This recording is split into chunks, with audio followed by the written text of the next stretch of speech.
हमें तो मनु स्मृति और नकली धर्म ने लूटा, अंग्रेजों और मुसलमानों में कहाँ दम था, हमारी नैया वहाँ डूबी जहाँ असली धर्म बिल्कुल कम था। हम हजारों सालों तक गुलाम रहे, चाहे वो मुस्लिमों के हों चाहे अंग्रेजों के हों।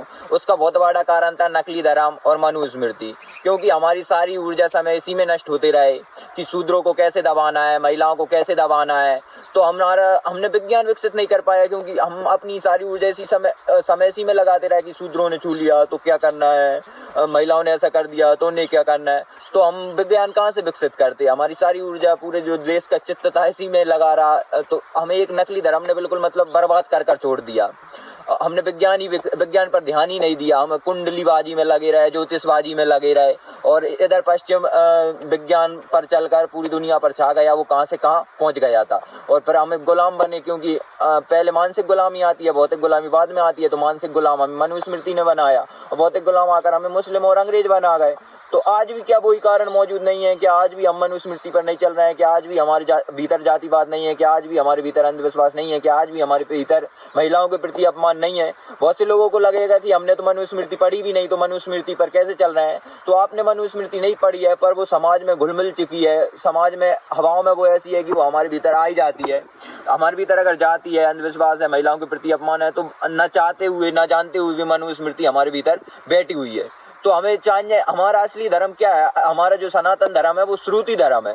तो हमें श्रुति धर्म पर चलना चाहिए, वेदांत पर चलना चाहिए, तब जाकर हम उपनिषदों पर चलना चाहिए, तब जाकर हमारा भारत आगे बढ़ सकेगा। हमने बिल्कुल गीता को, वेदांत को, और भी जो हमारे षड दर्शन है, जो ऊंचे से ऊंचे दर्शन है, और भी जो हमारे बौद्ध दर्शन, जैन दर्शन है, इनको हमने बिल्कुल ही भुला दिया। और अगर इन्हें पढ़ा भी तो हमने इनका विकृत अर्थ किया। नियम ये था कि जो श्रुति है उसके हिसाब से स्मृति का अर्थ करना चाहिए, पर हमने बिल्कुल उल्टा किया। जो स्मृति में लिखा था उसके हिसाब से श्रुति को देख रहे हैं। पर नियम तो ये है ना कि श्रुति में जो लिखा है उसके हिसाब से स्मृति करना चाहिए, क्योंकि स्मृति का प्रचार प्रसार इसलिए हुआ था कि जो श्रुति की बात है, जो वेदांत की बात है, जो वेदों की बात है, वो जनसाधारण तक कहानियों के माध्यम से पहुंचाई जाए। पर हम मतलब कहानियों को पकड़ कर बैठ गए, और जो उसका मूल था उसको भुला दिया, और हमारे भारत का पूरा बेड़ा गर्क कर लिया। हम विश्व गुरु बनने की बहुत बात करते हैं, पर एक अच्छा गुरु वही होता है जो एक अच्छा छात्र होता है। हम छात्र नहीं बनना चाहते, हम गुरु का गुमान पालना चाहते हैं। पर एक अच्छा गुरु तो वही होता है ना जो अच्छा छात्र होता है। तो पहले हमें छात्र बनना पड़ेगा। गीता, वेदांत और जो हमारे ऊंचे से ऊंचे दर्शन है, जो हमारे ऊंचे से ऊंचे शिक्षक हैं, उनके पास बैठना होगा, समझना होगा, तब जाकर हम और आगे बढ़ सकेंगे। नहीं तो हम मूल बदलाव, जड़ से बदलाव नहीं ला सकेंगे। ऊपर से लीपापोती करते रहेंगे। अभी भी हम अपना खुद का अच्छा AI मॉडल डेवलप नहीं कर पाए हैं, जबकि पूरी दुनिया में ऐसा हो रहा है, चाहे वो अमेरिका हो, चीन हो, वो कितने आगे जा चुके हैं। तो हमें सोचना होगा अपनी हालत पर कि ऐसी हालत हमारी क्यों है, और क्या अभी भी वो कारण नहीं है।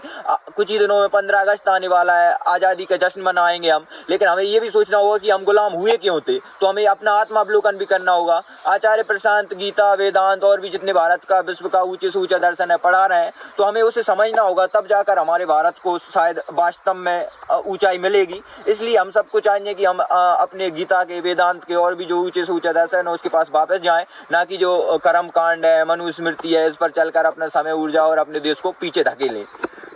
तो सबसे यही निवेदन है कि आइए, गीता वेदांत के पास आइए, और भारत को ऊंचाई पर ले जाने के लिए चलिए।